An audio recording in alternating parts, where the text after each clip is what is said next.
Ang video ito guys ay kuha noong magtatay ng Caliraya Lake. Ito ay kuha ng aking action cam guys. Kaya ngayon lang natin na i-upload. So ayan guys, medyo mapapansin nyo ay makulimlim. Kasi guys, natiyempong medyo maulan. Ayan. Pero medyo clear naman siya guys. Makikita nyo malinaw yung kuha ng aking action cam. Yung aking cellphone kasi guys ay low bat na. So ayan. Action cam tayo guys. Kasi pwede kasing i-connect siya sa ating cellphone. Pero this time guys ay direktang nagre-record siya through action cam.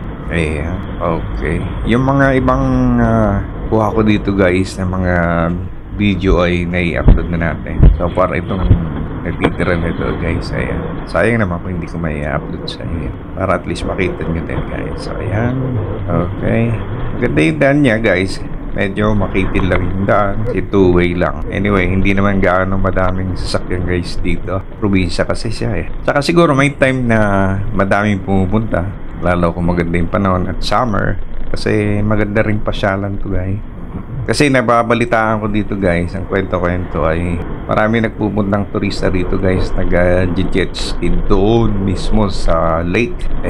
Meron kang makikita kasi guys ng mga resort doon. Marami siyang resort. Siyempre hindi ka naman basta-basta makakapasok doon. Unless gusto mong magbayad, hindi na natin pag-guys. Anyway, ano lang to parang side trip lang siya guys. Hindi naman talaga so yung pinaka main purpose natin kung bakit nandito. Ayan. Ito guys, tapos na pabalik na tayo guys na ito ng Cainta. Kasi nakaikot na tayo dito sa lugar ng Caliraya. So ito yung pabalik na guys. Travel na to. Ayan. Okay. Maganda siya guys kung mapapasyalan nyo. Kasi hindi naman masyadong crowded pa.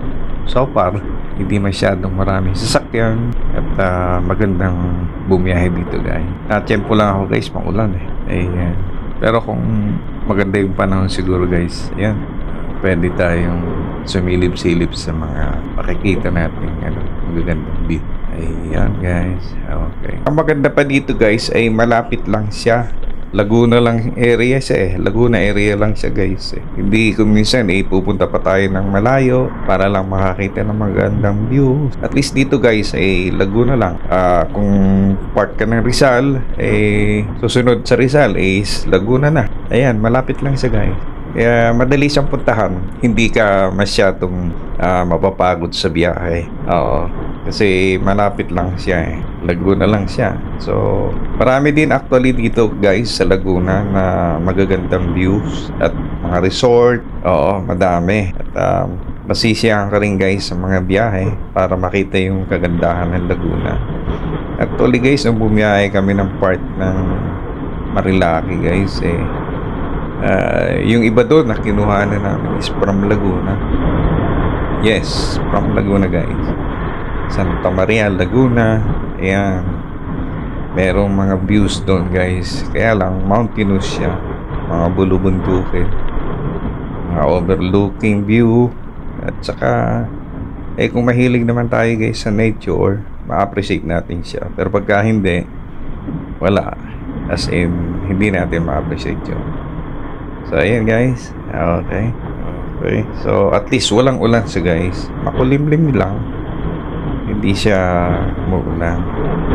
Okay. Yep.